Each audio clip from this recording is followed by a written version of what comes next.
Hello and welcome back everyone, we Weeb Online, and today I'm gonna continue the story What If Naruto Was the Descendant of Spartan Part 2. If you enjoyed this video, please give it a big thumbs up, and to watch more videos like this, subscribe to my channel and turn that bell notification on so you never miss an upload. Now wasting no more time, let's begin. Ino was taking Ami back to her house while figuring out how much Naruto will have to pay for this shopping trip. Good thing I kept all the receipts, now he can pay for Ami's things, she thought. She thought, I can't pay for all of this, and if he's going on B-rank missions, he should be able to. When she got there, she went up to her room and left Ami in the shop to look at the flowers. Ino put down the bags and started matching the outfits by color before putting them in some of her extra drawers. She was soon startled by a very loud what. She went downstairs to find out what was going on. 10 minutes earlier, Yamanaka Inochai was having a very tiring day. First of all, he just got back from a very hard rank mission. Now he just wanted to go to sleep. So, when he tried to go home and go to sleep, he was stopped by a boy in a blue scarf and his two friends who were running for their lives. When he was barely able to avoid the children, who he thought were pulling a prank, and when he was thinking about his own childhood pranks, he was run over by what looked like 5 Hyuga branch members, but there was something different about them. 1. They wore pink clothes, and 2. Their hair was orange. It would have been funny if it hadn't reminded him of Naruto Uzumaki, who had done the same thing 5 years earlier. Kami hated that demon because it had taken away his sister all those years ago. Even though he and Akamichi Chusa and Nara Shikako are still best friends, the fact that he hated that demon drove a wedge between him and them. They thought Naruto was just a simple prison guard, not the demon he really was. They were apart for a few years because of that, but they got back together. But talking about Naruto was a no-no, so as long as that didn't come up, they were just themselves. He needs to see them tonight at the bar, which reminds him, he could really use a few beers after this last mission. So, after getting up and cleaning himself off, he goes home. When he walks into the shop, he sees a little girl looking at some yellow roses. He asked her in a sweet voice, "Can I help you, little girl?" He liked kids, which is why he treated Ino like a princess. When the girl turned around, Inochai had to fight to keep his jaw from hitting the floor. He thought, she looks exactly like Ino when she was younger. She said, all I have to do is wait for my new mommy. He asked, where is your mom and what is her name? Wanting to make sure that the girl wasn't alone. She says her name is Ino and that she is upstairs. She said it. What? Was the only thing Inochai could say. Ino ran downstairs to find out what all the yelling was about. When she saw her dad, she stopped. Why does this girl say she's your daughter, Ino? He asked in a harsh voice. Ino had no choice but to tell the truth, so she told her dad about the mission and how awesome Naruto was for fighting so many enemies. She told him what they found in the bandit camp, how Naruto found the girl, and what the rest of the mission was. She watched as her father's face changed many times as he listened to the story. She also saw that Naruto frowned every time she said his name. After she was done, he said something with a mad look on his face. Are you saying that this girl is a demon's child? He growled. Dad, what do you mean by demon? Naruto is not a demon. He saved her life, she said, confused by her father's reaction. He said, I don't care what it is, I want that thing out of here. I will not let you deal with that demon in any way. I don't think so, Dad. She's not related to me or Naruto by blood, we just temporarily adopted her. We couldn't give her up here, she said, afraid of her father. He yelled, get that spawn out of here right now. I won't have it in my house. She yelled back, no, she is staying with me. I took her in, and I will help her. She wasn't going to do what her father said. Before she could stop him, he jumped and grabbed the girl by the neck. As he walked toward the door, Ami tried to scream but couldn't because she didn't have enough air. Ino rushed forward and tried to take the girl away from her crazy father. She didn't know what was going on, but she wasn't going to let this child be treated this way. When she tried, her father did the unthinkable. He hit her in the face with a backhand and knocked her down. When Inochai saw what he had done, he tried to say sorry. But Ino picked up Ami and ran while crying before he could. When he was left alone, Inochai fell to his knees and cried. Ino ran while tears ran down her face. She held Ami close to her chest and whispered to her, don't worry, I promise I won't let anything bad happen to you. Ino didn't think it would happen, but she ended up caring about the girl. Ino would do everything she could to protect the child. As she ran, she kept thinking about where to go. She thought about Shikamaru's or Choji's, but they got rid of those ideas. Her father knew their families, so that's where he would start looking. So she went to Naruto's apartment, which was the only place she could think of. Using Naruto, with the help of Zabuza, Haku, and the Sandaime, Naruto was making plans for his new house. Since Naruto now owned the land, he had to build a house on it. The house would be as big as the Hyuga compound, it was decided, for the simple reason that he would need room for his children and people he brings into the clan.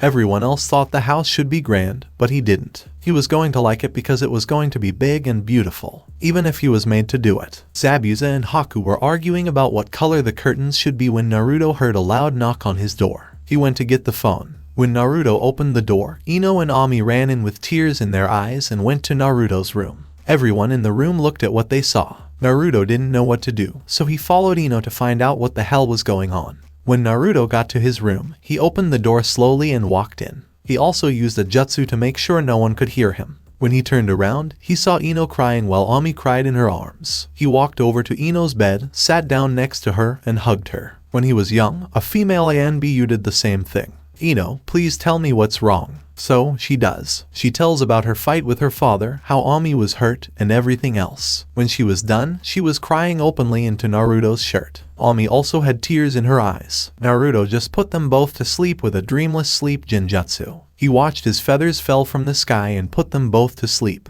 When Naruto was sure they were sleeping, he picked up Ino and slid her into bed. He also slid Ami into bed next to Ino. He pulled up and tucked in the covers. Naruto walked out of the room, looking angry. When he walked into the living room, all three of his visitors were looking at him. Naruto then told what was going on. I'll talk to Inochai this evening. It seems like he needs to get his act together. It would be a shame if something bad happened to him, said the third as he left the apartment and went to his office. Don't kill him. This is your test, was all Naruto said to Zabuza before he disappeared in a puff of smoke. Haku looked at Naruto and asked, why did you give him that as a test? Because he's used to killing whenever he wants. This will teach him to stop, Naruto said. Naruto went to the training field to get rid of his anger, and he asked Haku to help Ino when she woke up. Yamanaka Flower Shop. At the moment, Inochai was sitting at his dining room table drinking sake. What did I do? Why would I hit my own child? Has my anger pushed my daughter away? Was what he was thinking. When a mist suddenly started to fill the room, he looked up and was hit in the face by a strong hand. He gets up because he can't believe he didn't notice the intruder. He stood up and took out a kunai,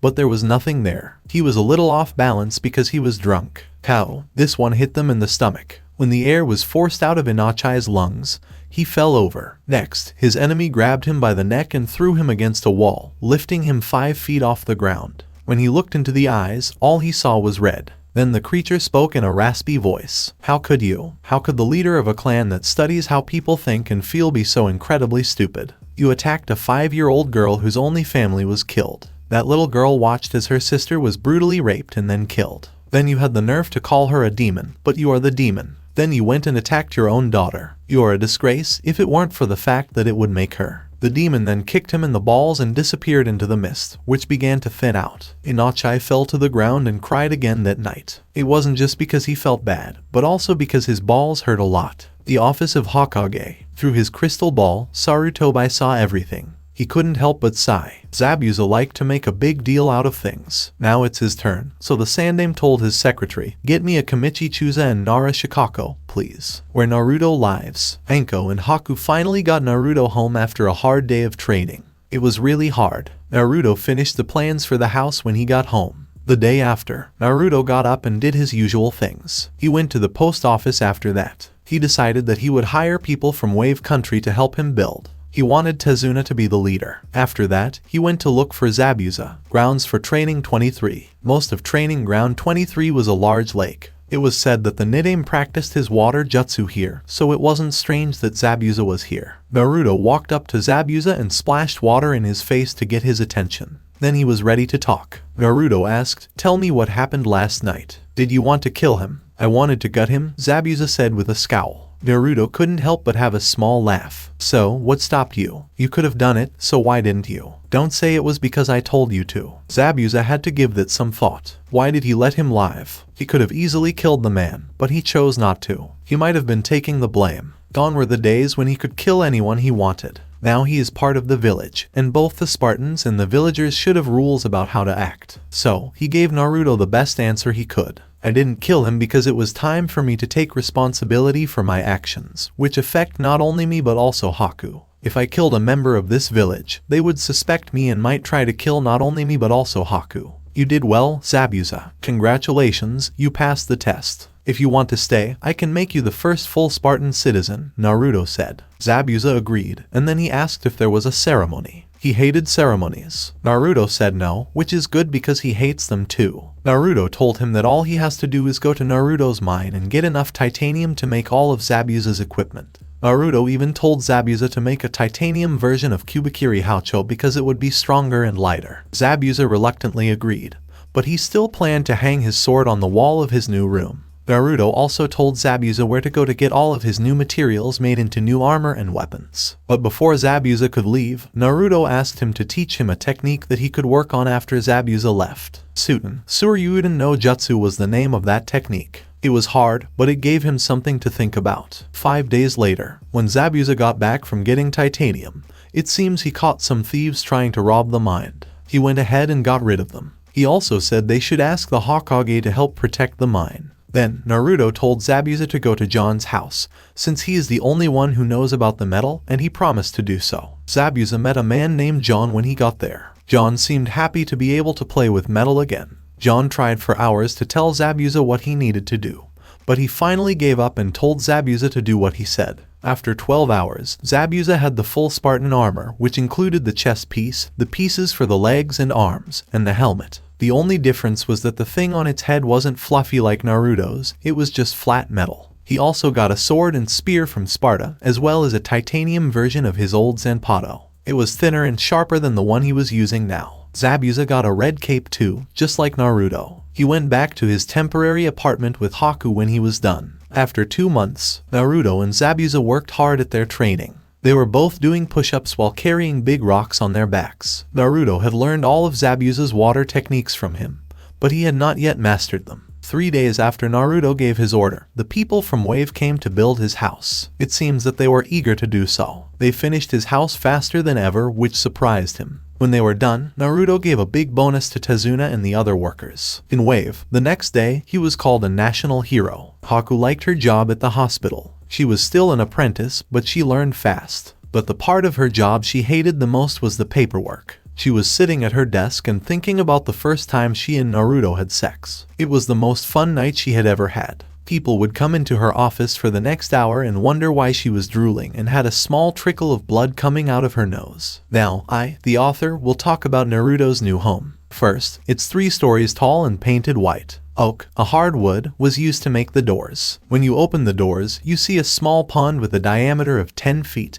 and a waterfall coming down from the 3rd floor. The living room, or lounge, is the first room on the right after the waterfall. It had 3 couches, 4 recliners, and a refrigerator. The room also had a big fireplace made of stone and a painting of Naruto in full Spartan armor that was all shiny and nice. Naruto didn't like being in that picture. The room also had a TV with a big screen. The kitchen was on the other side of this room. There were 2 fridges, a freezer, an oven, and a stove in the kitchen. When you left the kitchen and went down the hall, the dining room was the next door on the left. There was a table in this room that could fit 30 people. It held candles and had cabinets with some of the best china in the country. That was only used for special events. After the dining room, there were stairs that led to the 2nd floor. The 2nd floor had rooms for any Spartans that Naruto might decide to bring into the clan in the future. Naruto had the 3rd floor all to himself. It had 10 rooms that were set up in a grid. Naruto's room was right in the middle, so that all the women he meets in the future can come there for any reason. So far, Naruto, Haku, Ino, Ami, and Anko have been on the floor. Ami shared the room of Ino. Naruto thought for a short time about whether he should try to get close to Tsunami, Tezuna's daughter. He seems to be getting Kunoichi, and he needs someone to take care of his house. But we'll talk about that later. The rest of Naruto's things were different. He decided to do landscaping because he had a lot of space. He turned a large portion of his meadow into a lake. The waterfall in his house gets its water from the lake. The water goes back and forth between the lake and the house through a complicated system of pipes and other things. The plumbing in his house was also linked to the rest of Konoha. He kept a lot of the forest, but made a few small openings in it. It was a beautiful piece of work overall. Some of you might be wondering why Naruto has a waterfall. The answer is easy. For water jutsu, this is the first line of defense. Let's get back to the story. The office of Hokage. Report, said Sarutobi. Shikako and Chusa got things going.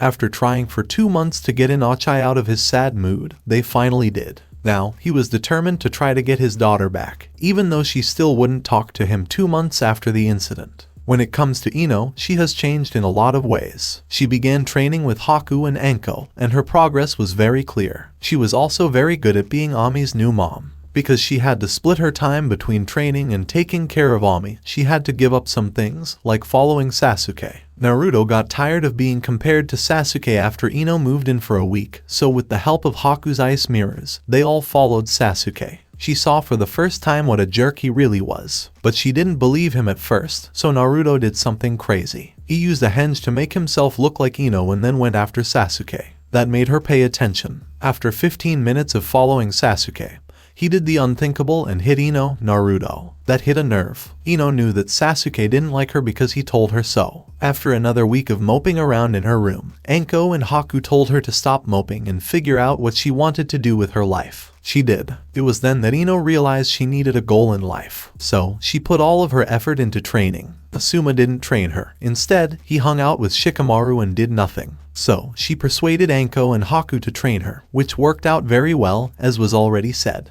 Because her family could control people's minds, she was perfect for using some strange genjutsu to mess with people's heads. Haku also taught her how to heal herself. Ino spent time with Ami too. To Ino, it felt great to be a mother to a child she didn't give birth to. They played while she took her shopping. It went well. Ami was so smart that she could have become a kunoichi, so Ino was giving Ami the basics. She would start at the academy in a few years. Konohamaru and the Konohamaru Corps were also friends to Ami. They went on many exciting trips. Naruto was also doing a good job of being a dad. Ino and Naruto got along well because they were both adopted by Ami. Ino found out that Naruto had changed a lot from what he used to be. So far, there haven't been any romantic feelings, but Ino did feel a little crush coming on, but nothing big yet. Back to the office of Hokage. Sarutobi called Naruto after his two shinobi left. Naruto, I have a mission for you that is very important. Since no other genin know that you are a chunin, you will be going undercover for the next chunin exam. The third member of Team 7, Yamachi Yukina, was seriously injured in a training session.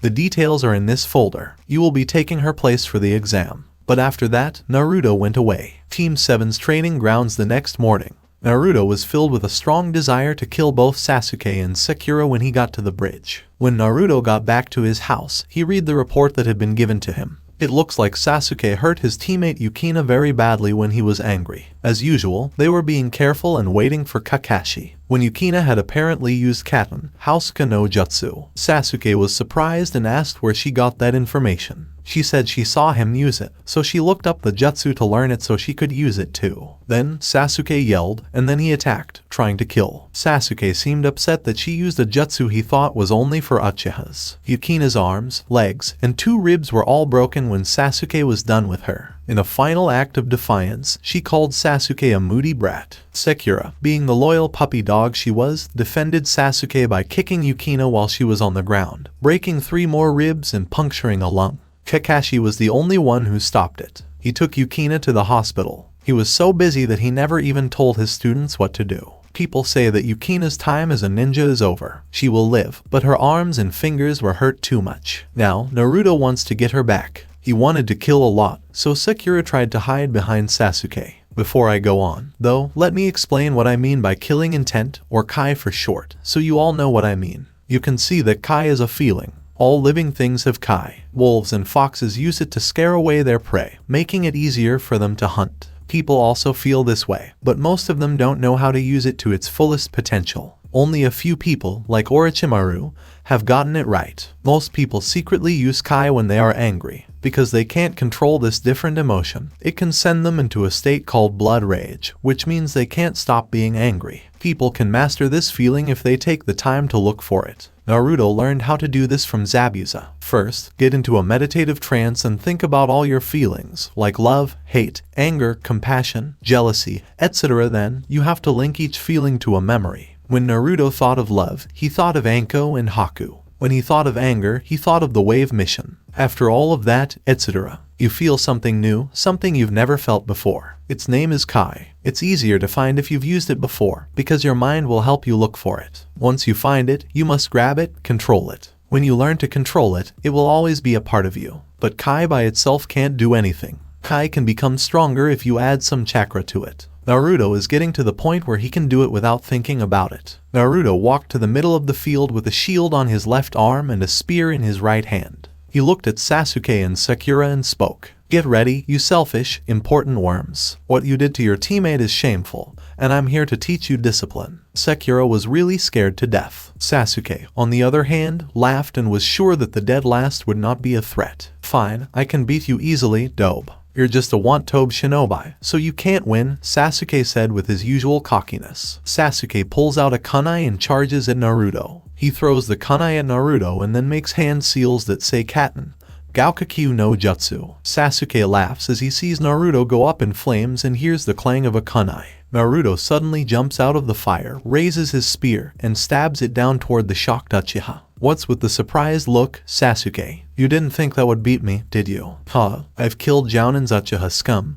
You'll have to do better than that," Naruto says as he rushes forward, thrusting his spear forward, pulling back, and pushing forward again. All of this happened so quickly that Sasuke barely had time to avoid it. Then Naruto sees Sasuke use his Sharingan, one Tomo in each eye. Naruto jumps back and uses his own hand seals, called Kirigakure no Jutsu, to defend himself. A heavy fog rolls in and covers the field. The fog is so thick that Sasuke can't see more than 2 feet in front of him, even with his Sharingan. Naruto is teased by saying, "Your Sharingan won't help you much now, Sasuke." Naruto knows that the best way to beat an enemy who is too sure of himself is to make fun of him. Sasuke starts to get scared when he hears footsteps all around him and then gets hit in the face with a pouch, sending him flying backwards. Then he gets kicked in the stomach. In spite of everything, Sasuke doesn't figure out what Naruto's plan is. Naruto is leading Sasuke to the forest, where he plans to set up a special trap. Naruto has made his mist cover a bigger area and get even thicker. It's time to make Sasuke and Sakura think that God is coming to get them. Sasuke was scared for the first time in a long time. Naruto was in the clear lead. So many feet were moving around that it was clear Naruto was using Kage Bunshin to distract him. While Sasuke was thinking about these things, he didn't notice when he got hit in the back of the head and went blind. Sakura was scared because she was stuck in a thick fog that was so thick she couldn't even see in front of her. She was confused about why Naruto would do this, but then she realized why. He said that the way they treated Yukino was wrong, and Sakura was scared of Naruto for the first time since she graduated. When she heard a twig break, she turned around. As the fog lifts, a frightening sight comes into view. It looked like a humanoid fox with 4 tails sticking out of its back. Naruto is happy with how well she fell for the Genjutsu, and he is watching her. Naruto isn't so heartless that he would rape someone, but a Genjutsu doesn't hurt, it just makes a person feel bad for a short time. When he's done, he leaves the group to go back home. He and Kyuubi have plans to make. 3 hours later, Kakashi read his famous orange book as he walked into the clearing. When he doesn't hear the usual "you're late" shouts, he looks up and can't help but be surprised. Right in front of him, Sasuke is tied to a tree in a crucifix shaped 10 meters off the ground. His arms are out to his sides and pinned to the tree by kunai. His feet are also pinned straight down. Worried, he frees Sasuke and has a Kage named Bunshin take him to the hospital. He then runs into the woods to find Sakura and sees something interesting. She was on the ground, and the air smelled strongly of sex. When he looks down from his tree perch, he sees Sakura crying and sees that her pants are full of crap. When he looked at it more closely, he got confused. She looked like she was crying, but also happy and very excited at the same time. He got rid of the Genjutsu that was around her and took her to the hospital. He wanted to know what was going on. At the end of it all, Sasuke was getting better and will be fine in 2 days. Sakura, on the other hand, was a different story. She told what had happened to her through a truth-telling jutsu. At first, Kakashi and the doctors were shocked, but then the story took a different turn. Sakura says that after a while, she started to like it. In fact, she went to the beast more than once because it was just what she needed. That surprised a lot of people, even Kakashi. After that, Kakashi went to talk to Naruto to find out why he had done what he had done. He only got that they needed to be taught a lesson. But Naruto was surprised to find out that Sakura liked it when he was rough with her. He saved that idea for later. After 2 months, Kakashi had them work on teamwork and D-rank missions for the last 2 months before the Chunin test. Naruto sent Bunshin on missions instead of himself so that he could learn from Kyuubi. Naruto and Kyuubi came up with a cool jutsu when they worked together. It was a new version of Kage Bunshin that was better than before. It turns out that Naruto's jutsu can be affected in different ways when he uses pure demonic chakra. This is because demonic chakra is not the same as human chakra. But when Naruto uses demonic chakra, it tends to leave impurities in his body, which stops him from being able to use normal jutsu. But you can get around it. If he opens all of his tenketsus at once and lets his chakra burst out all at once, it cleans out the toxins in his body but can also make him tired. But it's a great deal. Naruto can make 1,000 copies of himself with just one chakra tail. Each copy can take between 5 and 15 hits before it breaks apart. They can also last as long as the person who made them wants, or until he gets rid of them. When the Hokage heard this, he was very happy. Naruto was finally kicked out of Kakashi's house, and he was walking down the road with a wooden fence on his right. Oh, that hurt, you little snot. When Naruto turned the corner, he saw the grandson of the Hokage being held by a strange-looking guy in makeup. "You're going to pay for that," said weird guy. Before he could hit Konohamaru, he found himself with a spear at his throat and Konohamaru behind him. "Leave the kid alone or you'll die," Naruto said. Kankuro was sweating bullets. Temari was taking a good look at Naruto and thinking, "He is so hot," she thought to herself. The next thing Naruto said surprised them even more. "Please call your teammate from the trees." Gaara's eyes grew a little wider before Sand teleported to his brother's side. Gaara told Naruto, "Kankuro, don't be a sham. I'm sorry for what my brother did." Naruto took off his helmet, drew back his spear, and put it on his back. He then said something that everyone was completely shocked by. "Don't be surprised that your demon is giving you trouble. A Jinchuriki can always tell another one," Naruto said, his eyes glowing a reddish-orange color. This time, Gaara couldn't keep his surprise in. Then she asked, "Are you also one?" Naruto says, "Yes, I'm the one who holds the powerful and awesome Kyuubi no Kitsune. You're the one who has Shukaku, and I can tell your seal isn't complete." Again, Kankuro, Temari, and Gaara are surprised. Naruto says, "I can tell by the look in your eyes that you haven't slept in a long time and that your demon is bothering you.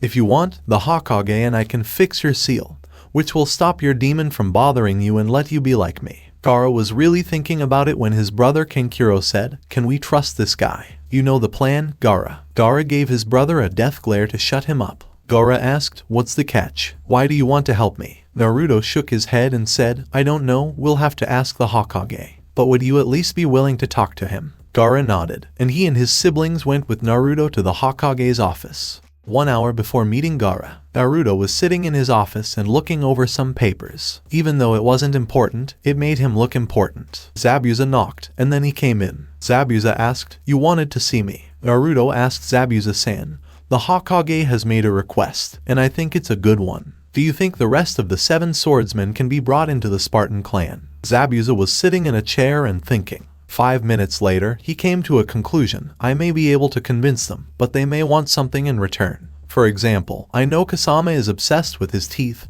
so giving him free dental care will get him to join. I may also be able to recruit some other ninja and possibly mid to high level samurai I met on my trips as a missing nin." Naruto nodded. "I want you to leave as soon as possible and bring as many people back as you can. You have until the last day of next month. The Hokage has heard that an invasion could happen on the last day of the Chunin exams. I need you to be here by then to help defend the village." Zabuza nodded and went to start packing. He had to leave the village in an hour, so he had to move quickly. Now, at Hokage's office, Naruto was standing in front of the Hokage, and after telling him what was going on, he moved to the corner and stood there. The Sandaime wasn't surprised because he knew Suna had a demon container, but he also saw this as an opportunity. "Gaara-san, I might be able to help your seal, but I need to know more about the attack plan and why Suna wants to betray us." Kankuro and Temari's jaws hit the ground, and Kankuro and Temari's eyes grew wider. Gaara's eyes just got bigger. Then he said, "We're attacking because our country's daimyo is sending missions to you and cutting our funding. Suna won't exist much longer, but I won't tell you our military plans." Sandaime nodded, then started to think, and when he had an idea, he lifted his head. "I will write a letter to the Wind Daimyo telling him that Konoha will no longer accept missions from him because of our alliance. I will send a messenger with a copy to your Kazekage." Gaara nodded his head to say that he agreed. "Can you please fix my seal?" he asked, sounding impatient. The Sandaime nodded and then pointed to one of his ANBU and said, "Fine Jiraiya, bring him here and check the female hot springs. He should be there." After 10 minutes, Jiraiya ran into the office, clearly upset. After the Sandaime explained, Jiraiya looked at the seal, said a few words, and slammed his hand into Gaara's stomach. Gaara nodded off. "That should do it. The kid will be out for a few days, probably getting some sleep. If that's all, I have research to do," he says with a perverted grin as he walks away. Once that was over, Naruto went home, and Kankuro and Temari carried Gaara. They didn't know how to tell Baki what had happened. Gaara's hotel room. What? Yelled Baki. Baki said, how could you let this happen? Kankuro said, hey man, it's not like we could do anything. First of all, Gaara is my brother, and I'm not going to stop him from finding peace. Second, if I tried to stop him, I'd be dead, and Temari nodded the whole time. Baki sighed, but he thought, maybe, just maybe, this will work. 2 days later, Sunagakuyor. The Kazekage was surprised when a messenger from Konoha came to his office, and he was even more surprised when he read the message. Not only had he fixed Gaara's seal, which made his son less crazy and hopefully more normal, but he was also telling the daimyo that Suna should get Gaara's missions. Then he decided that if this really worked, he would tell Orochimaru that Suna would stop the invasion. 8 of the Chunin exam. Naruto wore his full armor and joined his temporary teammates when he got to the academy. They were both looking at him. Sasuke gave Naruto a look, which Naruto returned 10 times over. Sekiro was looking at him with a hint of lust. She hadn't forgotten that Jinjutsu, and Kyuubi could tell that she wanted more. They got to room 301 by getting through the Chunin and the Jinjutsu. As soon as they walked in, everyone looked at them, and Naruto's clothes got a lot of curious looks. Hiba walked over and said, hey everyone, how's it going? The other genin came over and started to talk with everyone. Hiba was bound to say something stupid. Hey, where's that idiot Naruto? Is he even allowed to participate? And where's your teammate, Yukina or something? Naruto walked up and gave off some killing intent. I'm right here, Kiba, and as you can see, I'm no longer the idiot you think I am. As for Yukina, Sasuke and Sakura brutally attacked her and ended her career as a shinobi. That made the genin, especially Shino, feel surprised. He would never tell her, but he liked Yukina. And before he could kill Sasuke, a man with gray hair and glasses showed up. Hey guys, calm down a bit. My name is Kabuto, and I'm also a Leaf Genin. You guys must be new, right? Well, let me explain a few things first. As you can see, most of the other genin have already killed, and the tension here is very high. How many times have you done this exam? Asked Shino. This would be the 6th time, Kabuto said. Then he went on, ignoring Kiba's shout of you must suck. See, I have these ninfo cards. Since I've taken this test so many times, I've been able to gather information about all these genin. Sasuke demanded, I want to see Naruto and Gaara. Kabuto agreed Gaara. He has done 20 C rank missions and 1 B rank mission. The most amazing thing is that he hasn't even scratched them. The next one is Naruto. He said, well, Sasuke was impatient. Well, this page says that Naruto has done 3 B rank missions, 1 A rank mission, and 1 S rank mission. His sensei is Mitarashi Enko. It also says that his chakra, stamina, and strategies on the battlefield are the best. Everyone looked at him, wondering what the S rank mission was, and then they remembered the mission to Wave. After that mission, everyone tried to forget the horrible things they had seen and got back to training. Hiba felt stupid for calling Naruto an idiot, and he felt even stupider for forgetting that Naruto kicked a lot more ass than he did. Okay, you idiots, shut up, yelled a man with a lot of scars, who Naruto knew to be Ibiki. After Ibiki's usual speech, everyone sat down. Naruto knew he had to cheat, but he did it in a totally different way. Fox, do you want to help me? Said Naruto. Kyuubi stirred and asked, what's in it for me? I'll let you read Ika, Naruto said. That got Kyuubi's attention, and he agreed, even though he was known for being a pervert. Having a fox that was millions of years old inside you was a great thing. Ibiki was angry. He spent the whole exam watching Naruto because he wanted to catch him cheating. But from what he could see, the boy wasn't cheating. Ibiki didn't want to catch Naruto because he hated Kyuubi. As the head of intelligence, he knew that the boy was not Kyuubi. Instead, he wanted to catch Naruto because of the bandana incident. He still couldn't believe that he was caught with A. After the test was over and Anko had her spellbound, something strange happened. Hello, everyone. My name is Mitarashi Anko, and I'm the 2nd exam's proctor. Yeah, shake it, baby, show your stuff, said a voice that everyone recognized as Naruto, who was grinning and waving dollar bills. She blushed and mumbled for everyone to follow her, ignoring Ibiki's smile at how embarrassed she was. When the genins left, or what was left of them, Ibiki started to collect the papers, starting with Naruto's. What he saw surprised him. On the paper, there was a doodle of a 9-tailed fox with a word bubble that said, you're going to have to do better than that to beat me. Next to it was a doodle of a man making a peach sign.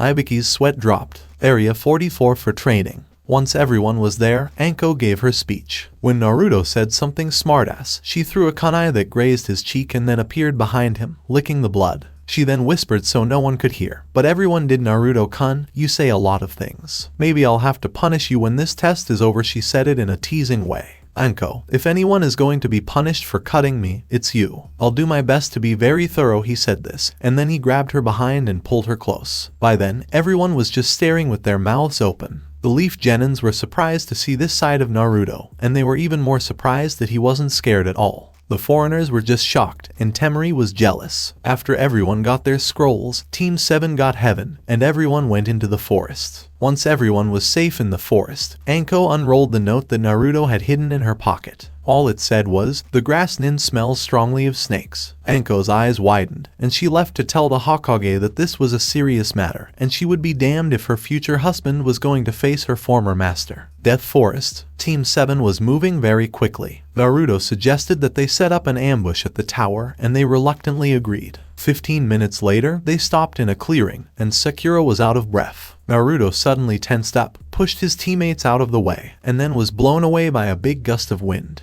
When Naruto hit the tree and woke up, he looked up and saw a big snake with its mouth open coming in for a snack. Naruto quickly jumped up, flipped, and planted his feet on the tree. He pushed off and did a twirl in the air and landed on the snake's head. Naruto raised his spear and slammed the tip into the snake's brain, killing it. After the snake disappeared in a cloud of smoke, Naruto jumped into the trees and went to find his team. With Group 7, Sasuke and Sakura watched as the mysterious nin walked toward them. Suddenly, the kunai hit him in the head, throat, and heart. This killing intent was so strong that they could see their own deaths. My Sasuke-kun. If you can't handle that small amount of killing intent, then I'm afraid you have no chance against me. The nin slowly reached down, picked up 2 kunai, and threw them at Sasuke and Sakura. Sasuke saw them coming, but he couldn't move. He used all his willpower to stab himself in the leg, using the pain as a distraction to pick up Sakura and avoid the kunai. Sasuke jumps as high as he can to get away from the strange nin,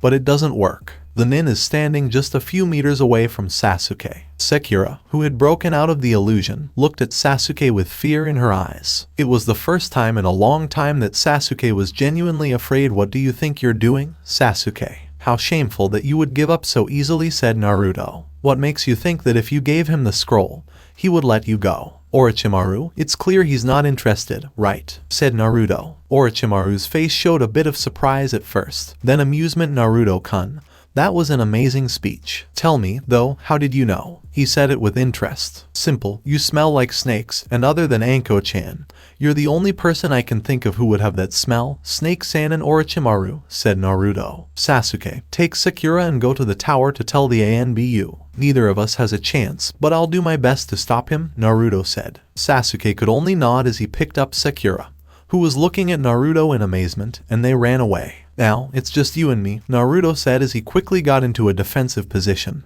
holding his spear and shield up to protect his upper body. He chose to wait because he wants to give his team as much time as possible and hopes Anko was able to get help. Orochimaru, on the other hand, watches and studies Naruto for a moment, then jumps and uses his fist to hit Naruto. Naruto blocks the fist with. Then, out of the cloud, Naruto's spear stabs Orochimaru in the stomach.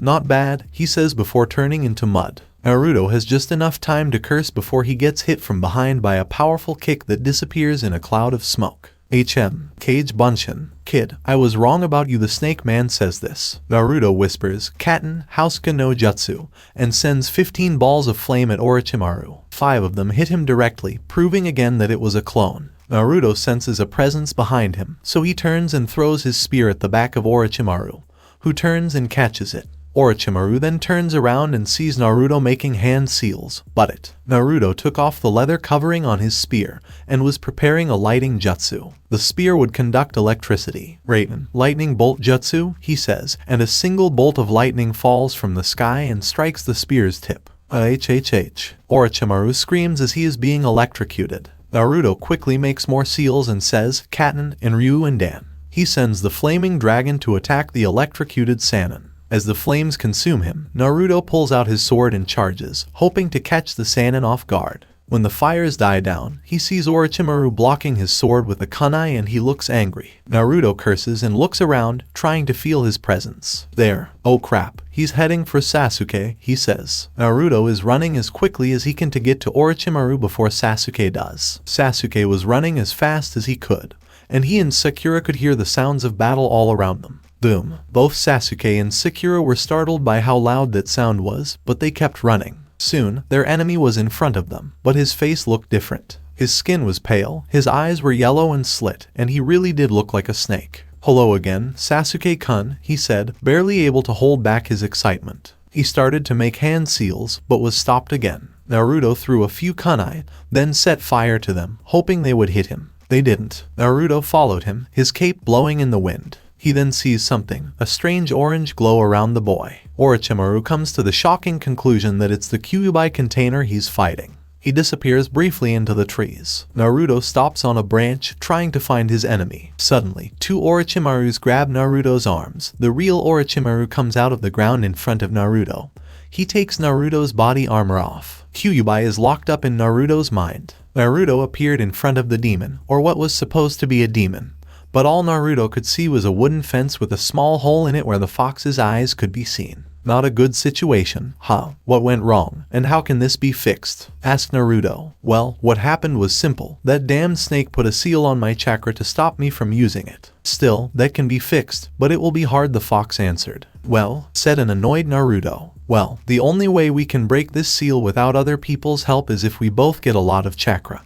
But it has to be in the right amounts. They must be the same, and once they are, we throw that chakra at the wall at the same time. That should work, we hope, the fox said. Naruto thought about it, then said yes. This was the start of a long, hard process. After what seemed like an eternity, they both fired the gathered chakra, which was enough to make a Kage pee his pants. 2 days later, Sakura was tired. After Naruto and that snake man fought, Sasuke attacked. He put up a good fight, but was defeated. Then that weird guy put a strange mark on Sasuke's neck. After the battle, she managed to bring both Sasuke and Naruto to a cave. Naruto was heavy. She had to leave behind his chest piece, but she did bring his cape, sword, shield, and spear. Here's something for you, Sakura. She quickly throws a kunai at a squirrel, stopping it in its tracks and sighs. Then, 3 nin jump into the clearing. The one-eyed ninja told Sakura, "Wake up, Sasuke-kun. We want to fight him." "What are you saying? Why are you going after us? Is Orochimaru behind this?" she yelled as she shakily reached for a kunai. All 3 nins couldn't hide how surprised they were. So he is to blame. Why does Sasuke neck-kuns have a strange mark? Even after everything that's happened to him, you still want to fight him? She asked in a mean way. So, we can't just ignore it when she talks down to us like that, can we? "I'll kill both the weakling girl and that Sasuke guy," the one with the spiky hair said with confidence. As he stood up, Sakura tensed up, ready to protect her boys from the Oto nin, even though she hadn't been in any shape to fight for as long as she'd been awake. "Wait, Zaku," the Cyclops told him. "Why?" Zaku inquired. The Cyclops didn't answer, he merely took a few steps forward.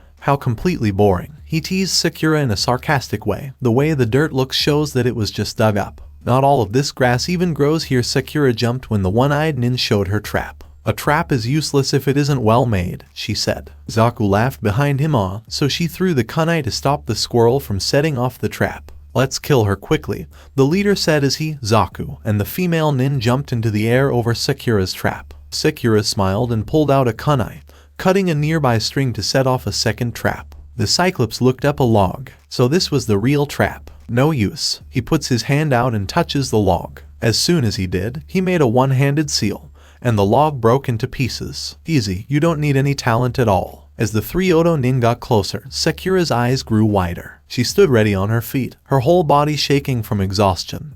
But she was determined to protect her team. "Konoha Daisenpu!" came an excited shout. A spinning green blur knocked all 3 of them off course. Sakura instinctively closed her eyes. When she opened them, she saw Rock Lee standing between her and the Oto nins in his Goken stance. "You 3 don't have much talent either. You will have to work much harder." "What do you do?" asked Nin, who only had one eye. Lee said with a determined look on his face, "I am Konoha's beautiful blue beast." He never took his eyes off his new opponent's Lee Rocks. "What are you doing here?" asked Sakura. "I will show up whenever you are in danger," Lee said. "But you're our enemy," Sakura said, taking a quick look at where Naruto and Sasuke were lying. Lee said, I've told you before that I'll protect you until the end. Thank you, she said in a whisper. The one-eyed nin pulled out an earth scroll and said, it looks like we have no other choice. Zaku, I leave Sasuke-kun to you. I will look after these two. He then threw the scroll at Zaku and charged. Sakura threw a kunai at him, but he dodged it. Rock Lee punched the ground and pulled a big chunk of earth out of the ground. I can tell that your attack is some kind of trick,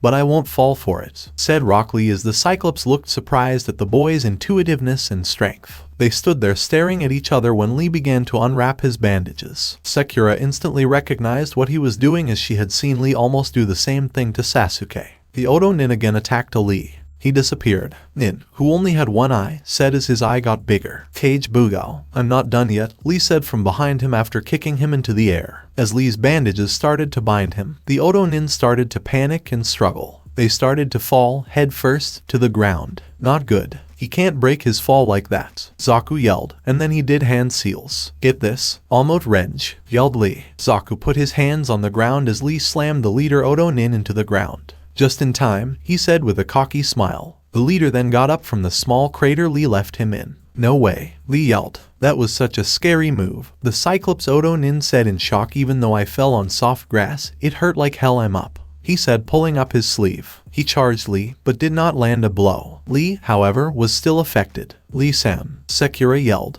Even though you move quickly, you can't get away from my attack. I'm sure of it, Dasu said. The speed of sound is much faster than you can imagine. Hard work won't get you everything. Lee fell to his knees and tried to stand up, but he couldn't. As soon as he did stand up, he fell back down and threw up because his ear was bleeding. Dodging will not help you avoid my attacks. Even though you dodged my punch, the sound still got to you, he said with a small laugh. Tell me, what is sound? Vibrations, Sakura said without thinking. Right, he replied. When you hear something, the vibrations of a sound are picked up by your eardrums. Anything louder than 150 decibels will shatter your eardrums, and it goes without saying that you'll also lose your balance, the Cyclops said with a laugh. It will be a while before you can move. That's right, simple taijutsu doesn't work against us, Zaku said with a smirk. It may have gotten a few lucky shots in for a while, but it's nothing compared to our techniques. From now on, things won't be as easy as you thought they would be. I control supersonic waves and air pressure. I can even break rocks and boulders. As you can see, I can also send air waves through the ground. Lee thought, Kyuso. The leader ran past Lee and yelled, You're next, little girl, as he went straight for Sakura. Sakura was shocked from the shift in the attack that she didn't have time to counter, not that she could do so effectively in her state of exhaustion. What? Sakura yelled, Lee-san, as Lee suddenly walked between them. Lee yelled Konoha Daisenpu, but he couldn't finish his attack because the Odo Nin grabbed his leg. He swung his fist at Lee and said, It looks like my last attack is still affecting you. You caught me off guard, but you still couldn't finish your combo. Rock Lee blocked the attack. Like a speaker, my arm amplifies sounds that are made inside it. Using my chakra, I can change the way the sound waves travel and still hit my target. When Sakura called his name again,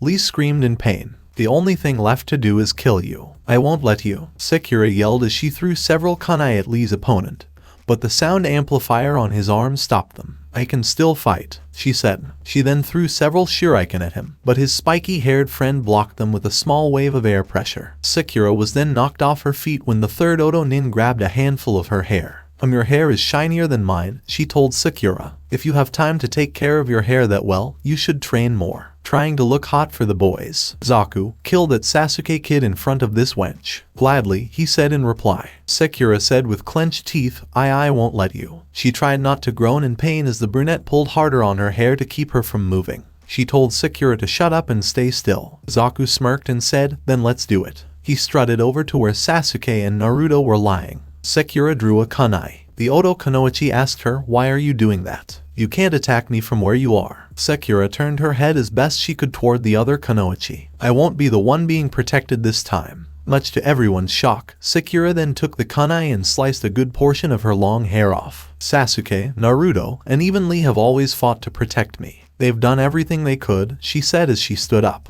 But this time, I won't be a burden. I will protect them with everything I have. Sakura's eyes took on a hardened glint that had never been seen in her soft emerald eyes, giving them a sort of unseen glow in them. In that brief moment, she seemed to be in touch with Naruto. Sakura Lee said as he tried, but failed, to get himself up. Zaku yelled, kill her. as Sakura started making hand seals. Kin, an Odo Nin woman, charged Sakura and stabbed her in the back, but she ended up stabbing a log instead. Kin yelled, "Kawarami," in surprise. "Kin, stay back," shouted Zaku as Sakura reappeared charging at him. Then she threw different kinds of kunai and shuriken at him. He pointed both of his hands at the Konoha Kunoichi and said, "Zankyuha." Her throwing weapons came back at her, so she crossed her arms to block the attack as she disappeared in another puff of smoke. The log she used to replace herself was bent from both Zaku's attack and a lot of her own weapons. He told the girl as she appeared above him, "It's still not going to work." He threw some kunai at her and then looked around to where she would reappear next, only to find her still descending upon him with a kunai stuck in her left arm and another in her right leg. Shit. She stabbed the kunai deep into his flesh, but he managed to block with, so she only injured his arm. "Kyuso," Zaku shouted as he kicked her off of him. She grabbed him and attacked him with all her strength. She scratched at the Odo face nins and even bit him. Zaku got angry and started beating the kunoichi with pink hair very hard. He said, "I'll kill you," right before he hit her very hard. Her face was bloody, cut and bruised in various places. She pulled out another kunai and tried to stab the shinobi again, but he grabbed her wrist, turned her arm, and thrust the kunai into the ground. He rolled over her with the intention of killing her. "I will not let you harm them," she shouted as she flipped him over her head. She rolled over on her stomach and tried to get up, but she was too tired. "Kyuso," she said in a curse. She was getting tired, and the rush of adrenaline she felt coming on was slowly going away. Zaku got up, pulling the kunai from his arm and doing his few hand seals. Before he could finish the pattern, she came at him again and hit him hard. Kin kicked her in the side of the head before she could move, sending her flying towards Sasuke and Naruto. "I will protect them," she shouted defiantly. Suddenly, there was a burst of chakra behind Sakura. When she turned around, she saw Naruto standing up. He held his spear in his right hand and his shield on his left arm. But what was really surprising was the fact that he was covered in a strange, yet menacing reddish-orange chakra. And to complete his scary appearance was the fact that because he was wearing a helmet, all they could see were his eyes, red eyes that promised much pain and suffering. Even though there was no wind, his cape was gently flapping in the air. "Sakura, who did this?" he asked in a threatening way, and all she could do was point at the sound nins. Naruto nods, and then he walks out of the cave and faces Zaku. Zaku smirks, and Naruto says, "I'll show you. If you think you can beat me, I'll blow you up, Zankyuha." He yells, but Naruto just moves away as if it were nothing. "Oh, you do want more? So take this, Zankyuha."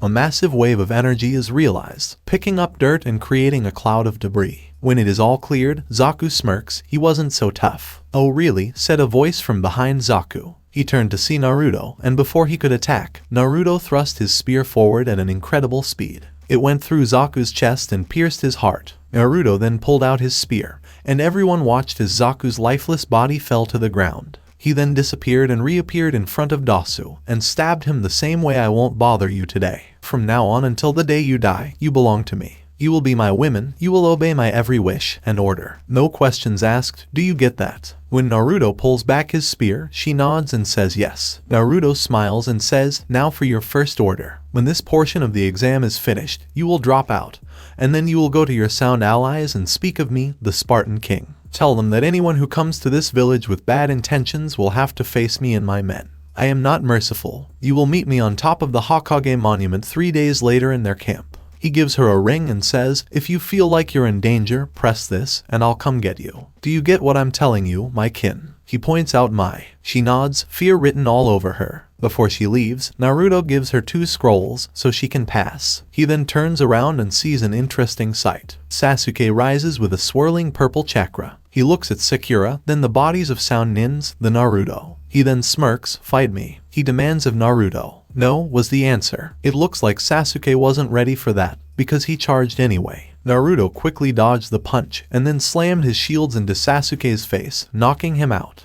Naruto then picked up Sasuke, looked at Sakura, and left, with Sakura close behind. Elsewhere, Anko was running through the forest, looking for her old sensei Orochimaru. She saw something and landed on a tree branch. It was Naruto's bloody chest armor, and she picked it up. Suddenly, she felt a familiar chakra presence, and there was her old sensei. "Ah, Anko, long time no see. I see that you know of the one who wears that." I was surprised, but I was hoping that would get your attention. You seem to really care about Naruto-kun, who is both your student and your lover. Yes, I know, don't be so surprised. He did fight hard, and I almost had to use all my strength to beat him. I suspect that he would have been great one day. I felt bad that I had to get rid of him. Anko's eyes get big. Naruto dead. That can't be. Enraged at losing the first man she loved since that time was dead, she runs forward, grabs Orochimaru and pins her hand and Orochimaru's hand to a tree with a kunai, and prepares the seals for Sauja Sausai no Jutsu, a suicide technique. Anko, that won't work. You see, I'm not really here, so your sacrifice would be a waste. Besides, I still have plans for you. With that said, he dissolves into mud, leaving a sobbing Anko. 2 hours later, Team 7 just made it to the tower in time. Sasuke, who had woken up during the trip, tried to stay away from Naruto. They then opened the scrolls. Poof. Hello to all. Iruka-sensei, was the answer everyone gave. Iruka then goes on and on about the rules, what to do, etc., which anyone who has seen the anime already knows. Later, once the last teams enter, they are taken to an arena. Anko is there and is in shock. There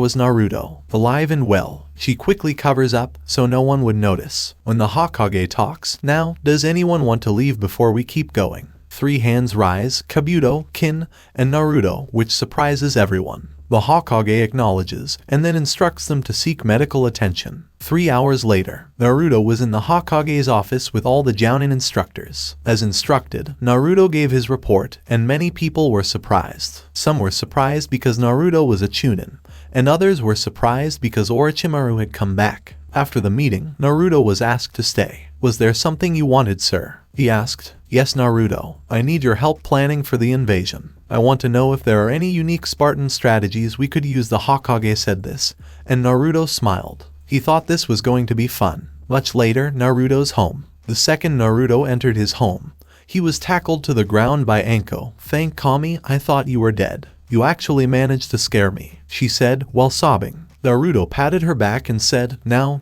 Anko-chan. You should know better than to believe what that fool tells you. I'm still alive and healthy, but I'm very sore and very tired. I have 1 month to train for the invasion. Anko nodded and then got up. Naruto went into the bathroom and got into the tub. Anko followed him in. They weren't going to have sex, she was just going to rub Naruto's shoulders and wash his back. Now that he was back, she didn't want to lose him again. After the bath, Naruto and Anko dried off and got into bed. During that month of training, Naruto was getting ready for war. He knew it was for more than just Konoha, it was for the Spartan name. He read in the history books that no one has ever invaded the Spartan homeland and lived. Naruto wants to keep that legacy alive. Report, was all he said. She told him that no one listened to his warnings, and she told him everything she knew about the invasion. Naruto then made a cage named Bunshin to tell the Hokage about this, but he let her keep talking because he thought she had more to say. Why? Why did you spare me? Was I just supposed to spy? She asked. Naruto thought for a moment, then said, I didn't kill you because you were a spy. When I see you, I see potential. I also saw your mask. The way you were acting in the forest, that was not the real you, was it? No, I was forced to act that way. In Odo, you have to act tough and be tough. Being weak in Odo means death. I never wanted to act like a whore, but I had to if I wanted to stay alive, she said.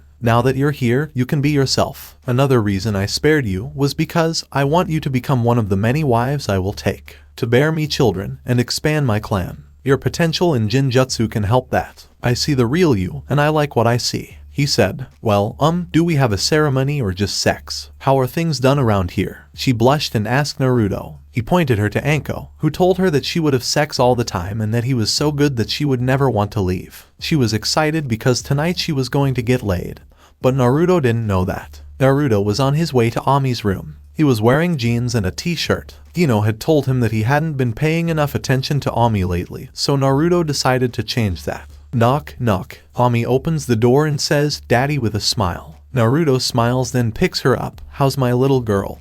How would you like to spend the day with Daddy? He said it, and she quickly nodded. Naruto was still getting used to being a dad. He took her out. First the park, she went to play with the other kids. When Naruto saw the parents start to glare at him, then his daughter, he calmly walking to them said in a whisper, glare at her, spit at her, insult her, harm her in any way. I will make you wish the Kyuubi was still alive. That got their attention. She went up to the slide, and as she slid down, Naruto would catch her. She also went to the swings and Naruto would push her. She really wanted to get some air. They laughed and played. Naruto even helped her build a sand castle. After spending 2 hours at the park, he took her to get ice cream. Her favorite was rainbow sherbet, and Naruto got mint vanilla. She was very happy, especially after Naruto took her to a toy store and bought her whatever she wanted.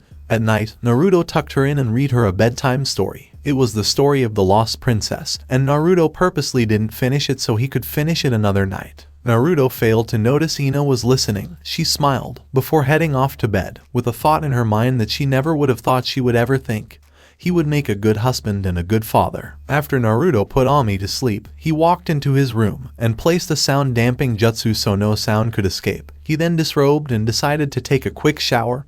He went to his room and saw someone on his bed. It was Kin. She was wearing a white robe and looked nervous. She looked over at Naruto. "Are we going to do this tonight?" Naruto looked at her and said, "This first time." She nodded. "I'm ready and willing, though. I am you as you said. I'm yours, so I'll do what you want." Over the next month, Naruto trained himself to new levels of strength. He started to learn the secrets of the Spartans, new sword styles, and new ways to use the spear and shield. The Hokage even let Naruto learn a single jutsu from the Forbidden Scroll as a reward for helping prepare for the invasion. That jutsu was called the Advanced Age Jutsu, and when it was used correctly, it caused the cells in a person's body to age.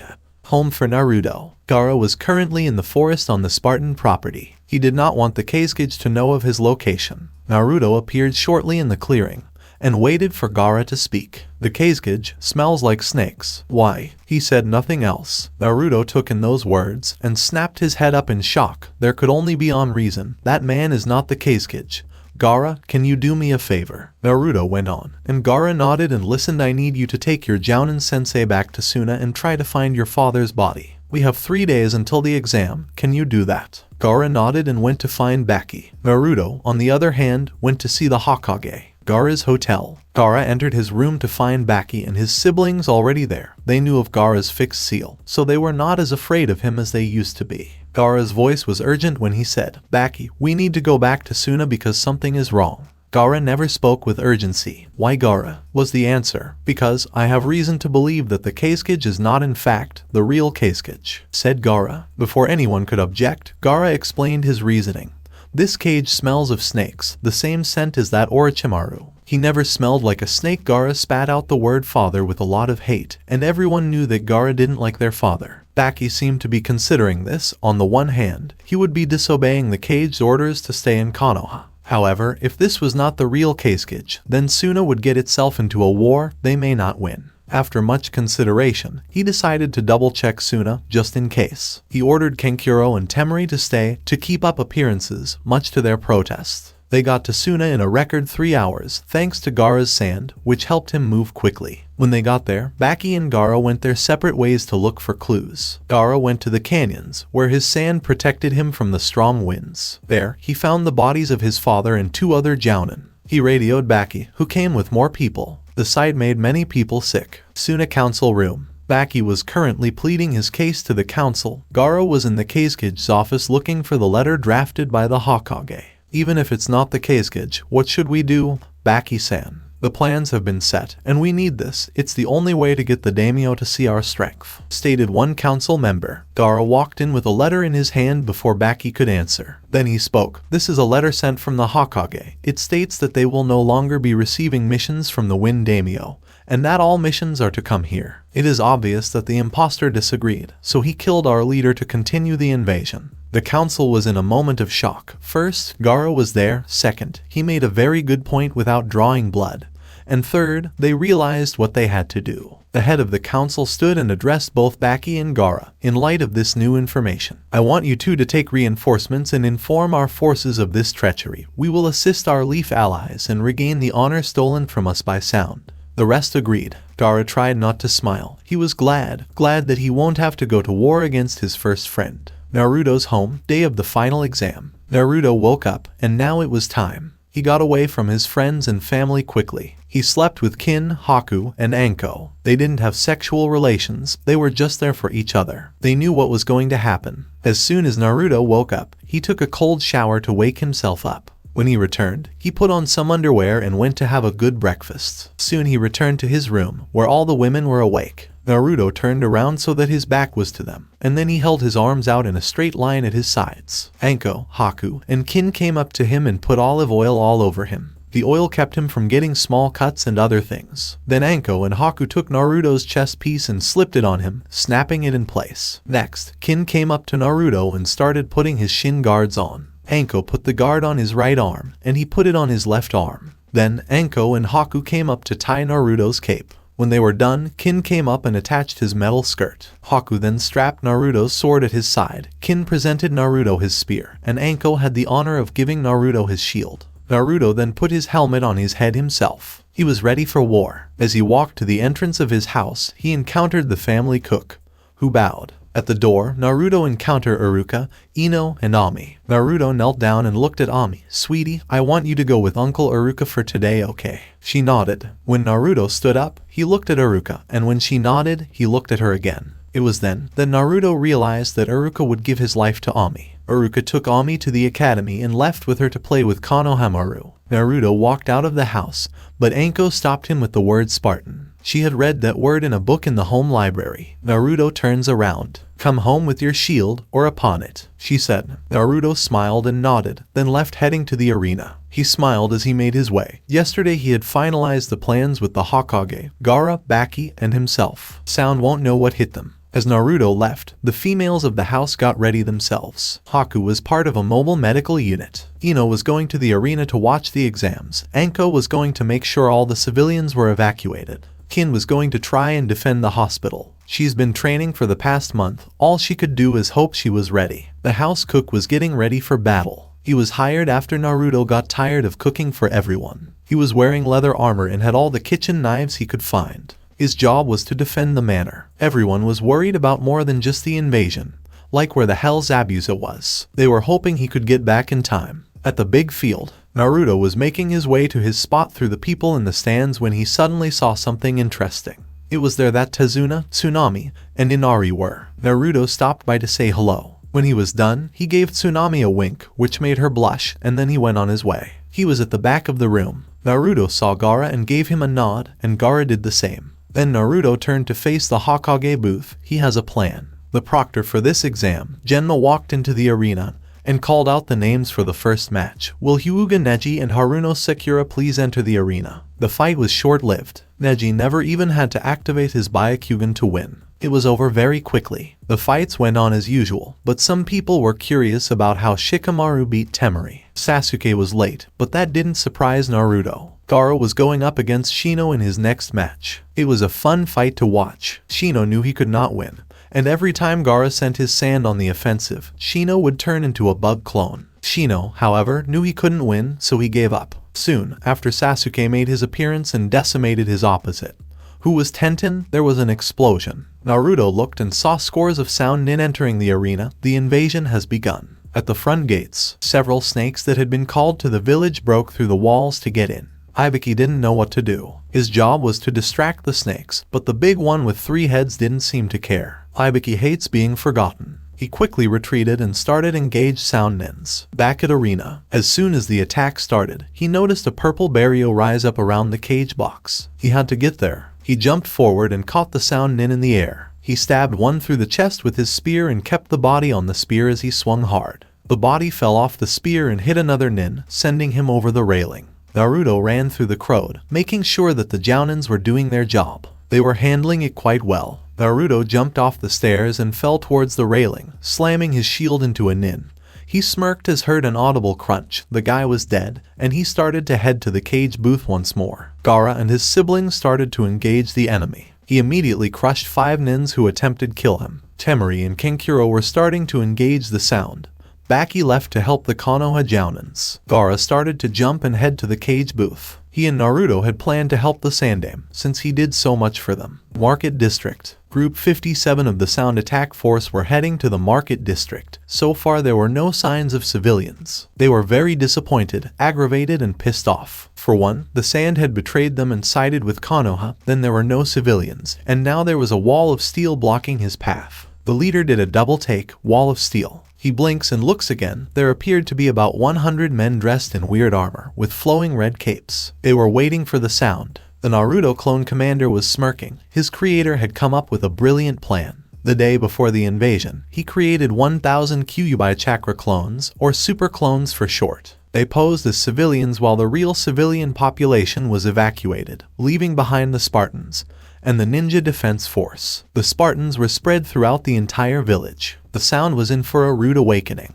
Rock Lee was having the time of his life. He took off his weights and was running circle around the sound. Neji and Tenten were also helping. The Genin teams were all doing their best to defend their home. Crunch, looks like Lee hit another one. Ninja Academy. Uruka was getting the students to safety at the time. Konohamaru and his friends decided to protect the younger Ami as best they could. Suddenly several sounds nin jumped over the walls leading to the academy. The students were cut off. They were amazed as Uruka tried to play the sound, which he did pretty well. They watched as the very basics he was teaching them fooled the enemy time and time again. However, Uruka was outnumbered. Suddenly a man in a red cape appeared, causing Ami to yell, "Daddy." They watched as he mowed down the sound nin. He stabbed a man in the chest, twirled around and slammed his shield into another while pulling his spear out and stabbing another man in the neck. Uruka took this opportunity to take the students and leave. He would have to thank Naruto later. Arena. Naruto and Gaara had just landed on opposite sides of the ANBU team. Naruto recognized the cat-masked ANBU. Naruto asked, "Can you tell me what's going on in there?" The ANBU looked at him and said, "That shield is preventing us from reaching the Hokage. Anyone who touches it is incinerated. There is no way in." Naruto nodded, then looked at the shield. Naruto wanted to get in, but how? He noticed that the only place that is not covered is the floor. That's it. ANBU-san, the floor isn't covered. If we went into the building and blew a hole in the roof, we could get in and help. The ANBU seemed to agree. Naruto had turned to Gaara, who also agreed. Naruto and Gaara jumped off the roof and entered the building, the ANBU team following. As they got deeper, Gaara stopped. Then he gathered all of his sand into a giant fist and slammed it into the roof, making a hole. Naruto, Gaara, and the three ANBU jumped through the hole and landed next to the Hokage. As soon as Orochimaru summoned the first and second, Sarutobi knew he was in trouble. Then there was a boom and he saw something that gave him hope. Reinforcements have arrived. Orochimaru was cursing, of course. Everyone was surprised when Naruto started giving orders. ANBU, I want you and Gaara to protect the third. My fox and I will need space for the snake. They all got the message when Naruto started to pull as much chakra as he could out of Kyuubi. The massive amount of power started to crack the roof tiles and sent shivers down all the spines of people in the arena. Naruto now had two bubbling tails behind him. His aura, combined with his armor, made a tarrying sight. Orochimaru was not concerned, he knew he could win. But something else happened. Gaara was summoning Yaokai. He only had one sand story left to tell. Now that he was up against three tails of Yaokai, Orochimaru knew he was in trouble. Even the ANBU seemed to be on edge. But they knew that they were not enemies, they were allies. The fight has begun. The village's front gate. 7 shadows were seen running through the forest. They jumped the gate and ran along the wall, and they stood proud, looking at the destruction of the village. Even though their leader was angry, they came to help. The missed 7 swordsmen have come. Admittedly, they split off, one member staying behind to direct the reinforcements that Zabuza had gathered to key points of the village. With Ibiki had nowhere to go. The snake with 3 heads had him. But Ibiki was not going to go easily. He had strapped explosive note inside his jacket. They would detonate should he get eaten. As he was about to die, he saw a figure with a massive sword jumped into the air and hit the snake so hard it actually fell down. The figure landed on the roof next to Ibiki. He then got into a good guy pose and smiled a sparkly smile. Have no fear. The great Kasama is here. The snake and everyone else in the area start to sweat. Kasama then starts to head toward the snake. He had a job to do. The snake attempted a lunge, only to miss, and Kasama landed on its left head. He charged chakra into the sword and swung, lopping off the head. Then he moves on to the next one. The Konoha nin could only watch in amazement as the man easily denied the summon. Kasama goes to the arena when he's done. Tazuna was running with his family, trying his best to get them to safety. Unfortunately, one of the giant snakes told them to move. Tazuna pushed his family behind him. He may be old, but he won't let that creature take his family without a fight. Just as the snake was about to eat its new meal, 2 giant rock golems jumped out of the ground and threw it to the ground. The snake turned around and saw a young man and said, "Thanks, what's your name?" The man looks at him and says, "My name is Heiai, and soon I'll be working for Naruto." He then goes back to fighting. After that, a ninja takes Tazuna and his family to safety. Ninja apartments. The sound nins were acting crazy. They cornered a young woman and her baby girl,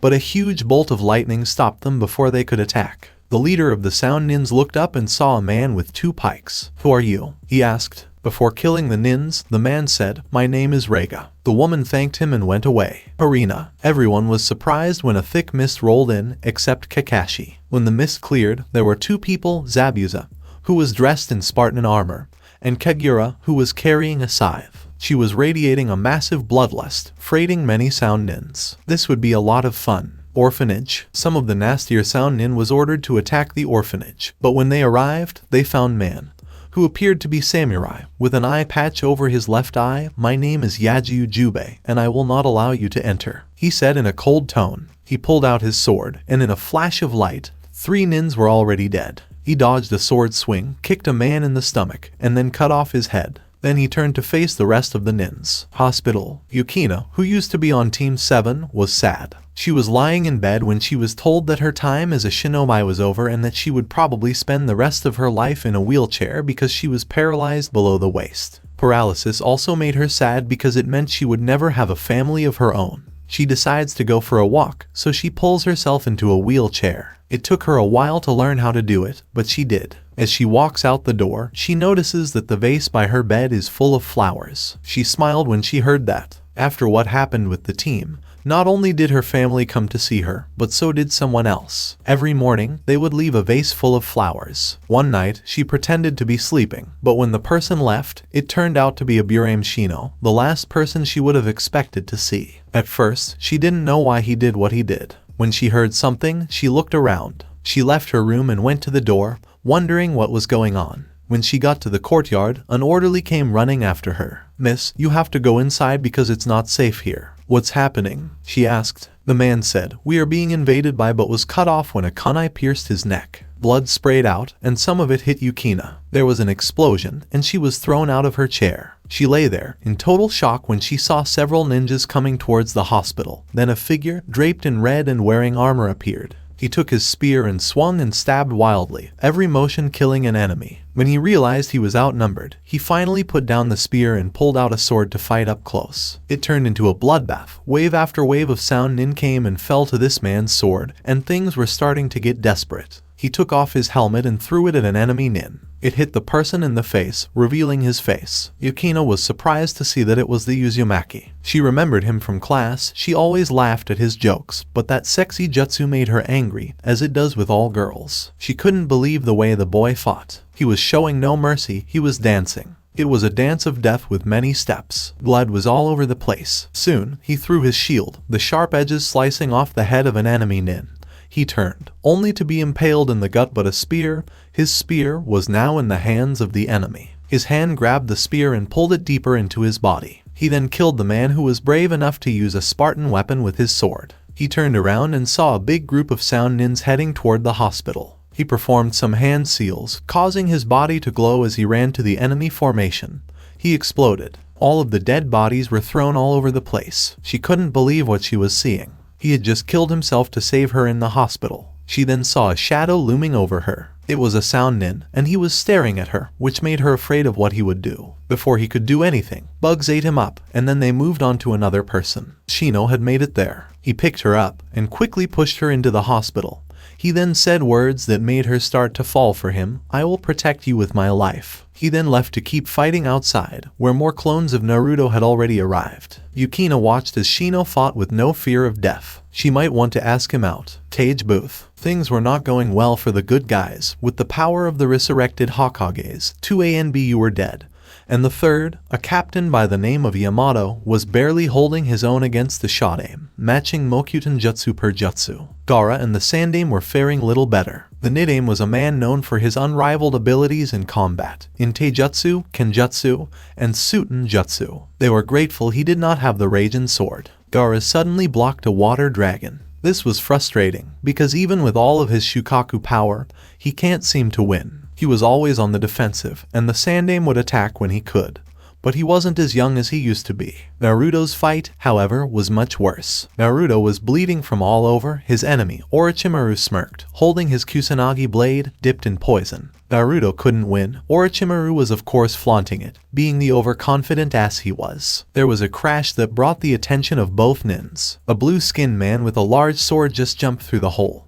He was looking around, wondering what he should do. Naruto yelled out, "Defend Hokage." The blue man, known as Kasama, seemed to listen as he went to attack the Nidaime. Kasama was having the time of his life. He was killing sound nin left and right. When he arrived in the arena, he scowled to see Zabuza and Kagura taking all the action. That was when he spotted the purple shield. He jumped up to take a look, and he found an interesting sight, his future employer in a death fight. He can't have his way to free Dental Dai now, can he? So he spotted the hole and followed that route. When he received instructions on what to do, he went to attack the Nidaime. As he blocked a water technique with another, the third came up and said, "Those men have seals in their heads. You have to break those seals or they won't die." Kasama nodded, put chakra into his sword, and ran as fast as he could toward the Nidaime. The Nidaime, having no sword to counter, was at a disadvantage, but he was able to duck right into Kasama's trap. He kicked the Hokage into the water and used his 5-shark technique to grab him. Kasama then cut off the Hokage's head, reached in, and pulled out the seal. The body dissolved into dirt and ash. The water then stopped rising.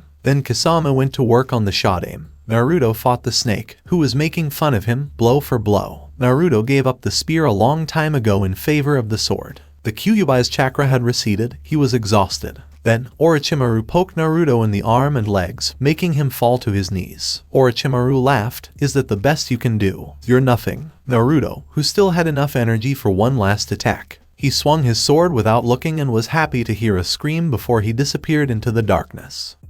So this was it for today. I will continue this series in next part. Till then, we weeb offline.